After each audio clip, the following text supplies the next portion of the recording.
Today I want to talk about the draft from Game 2 of T1 versus Nongshim over in the LCK this morning. First off, I want to apologize for being AFK for the last couple days. I've had a very busy week with work and with moving, so hopefully I'll be back at it more consistently now and pumping out some good draft content. So diving in, T1 already make a pretty big mistake first picking Kennen on blue side. I've been over it plenty of times. Corki should really be the only B1 character these days. T1 still end up picking Corki, but the reason that Kennen first pick is really bad is because there are so many matchups that do really well into him. Realistically, you can pick any tank and they'll do just fine and be able to scale just fine if they have the Second Wind and Doran Shield combo. They can just sustain through most of Kennen's lane poke. Really, that is the point. I think that most people pick Kennen is to just kind of be annoying in lane, but that's really the extent of it. He can never really consistently be able to find lethal, especially on tanks like Cassante, like Nongshim just locked in.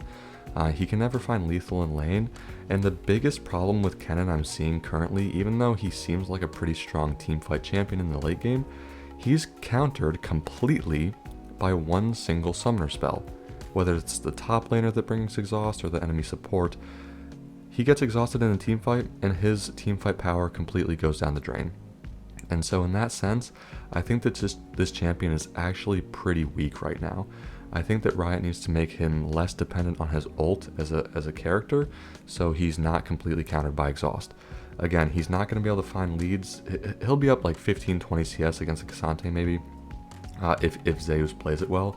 But he's never going to be able to kill the Cassante, he's never going to be able to move the Cassante out of lane and get significant advantages, and he's not going to be able to find really big teamfight ults because of exhaust. That's just the reality of it. So Kennen, in general, I don't really like in competitive right now, and especially as a B1 pick. Blind pick, definitely not the way to go. Nongshim answer with Cassante Lilia. The Cassante is fine. As long as he has D-Shield, Second Wind, he'll be able to survive the lane and do Cassante things later. Even though it's not what I would have picked, it's completely fine and serviceable in the matchup. The Lilia is obviously great. You gotta wonder why it took teams so long to catch on to the Lilia pick.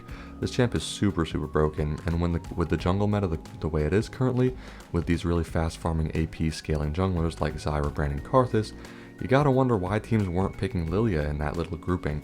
But finally, we have been seeing it a lot more worldwide recently in the past few weeks, and I'm really happy about that because this champion is so good in the meta. And the problem here that T1 is going to have, picking literally the worst jungler they could have into the Lilia, the Vi.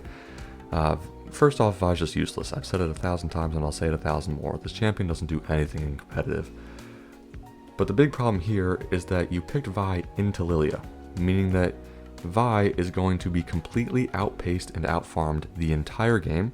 She's going to do less damage than Lilia, and she's going to be easier to kill than Lilia, because Lilia is so mobile with her move speed. The Vi is just trash. I don't know why T1 especially just deludes themselves into thinking it's good continuously. They've been picking this champion pretty consistently, honestly, and it's really embarrassing. Go ahead and watch the highlights of this game. The Vi does absolutely nothing and really just runs it down the entire game.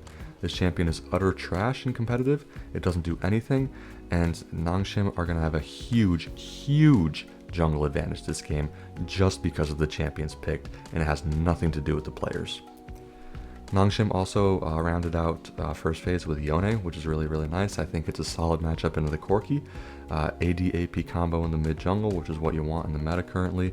And obviously Yone scales like a beast and it's going to be really strong in team fights or side lane, wherever they want to place him. And so I'm going to go ahead and pause after this last pick. Ezreal is locked in and talk a little bit more. So T1 go ahead and round out with the Xayah Alistar. This is really bad for multiple reasons. First, Xayah, as a rule of thumb, should only be picked in competitive if she's paired with Rakan. Now, I understand that Nongshim took Rakan on R4, and that was probably either a smart takeaway from T1 because they knew they wanted to pick Xayah, or just like a pretty natural fit into the comp. I can see both being a reality in Nongshim's eyes. Either way, there's no universe in which T1 should have picked Zaya here.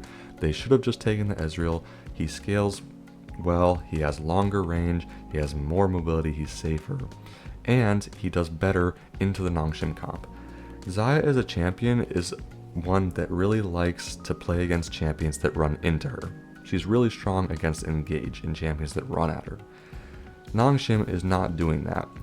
Whether it's the absurd mobility of Lilia and Yone or the range of Ezreal, the Zaya is not going to be able to consistently DPS this game in teamfights.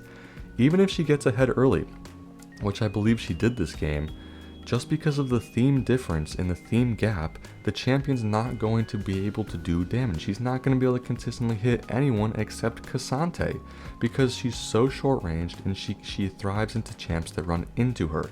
And the only one that's going to be doing that on Nongshim is Cassante, and that's Cassante, so he'll probably just end up one-shotting her. But she's not going to be able to consistently hit Yone or Lilia because of the mobility, and Ezreal's never going to be in her range. So the Zaya pick in every way this game, in terms of themes, was terrible. And then you go ahead and pair it with an Alistar, which makes it even more terrible. She's not going to have any protection. She's not going to have... You could have picked Milio with it to at least extend her range and give her some way to hit the Ezreal or the mobile carries, but no. Alistar's not going to do anything this game either, because you have Yone snapback, you have Ezreal E to buffer, you have Rakan CC and peel. The Alistar's not going to do anything this game either. So essentially, T1's only path forward to success in this game is through the mid lane. The only way they win this game is if Corki gets ridiculously fed really early and they can snowball objectives off that. That's really it. Nongshim have the scaling advantage, they have the comp advantage and the theme advantage, they have good matchups in lane, and their comp's just easy to play. I really don't understand what T1 was thinking here. They really just said to themselves, yes, let's pick 4 useless champions and let's just make Faker 1v9 the game for us. Kennen B1 against an exhaust is not going to do anything. Vi can never do anything. Look who Vi's playing into. Tell me what she's going to be able to do this game. Terrible pick. Zaya can't hit anything, and Alistar is just kind of a useless champion in my opinion. The T1 comp is all over the place, it's a complete mess, and they just picked 4 useless crap champions in this game. Compare that to Nongshim's comp, who, sure, the Rakan and the Cassante are a little random, but they've got fantastic scaling, they have good frontline, they have good engage, they have good range with Ezreal, they have good mobility. Like, everything that you would want from a team comp, Nongshim has. The Kennen's not going to be able to play, period, because of the mobility, the range, and exhaust. The Vi's not going to do anything because she's just useless and she's Vi. And the Zaya's not going to be able to hit anything. So T1 completely blundered this draft. It was no wonder they lost this series 2-0. And quite frankly, if this continues, this type of drafting continues into playoffs, they have no chance of success in playoffs. They have no chance of qualifying. Maybe they're already qualified, but they're going to have trouble qualifying for Worlds.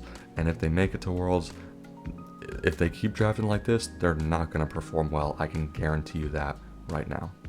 Thanks for watching. See you next time.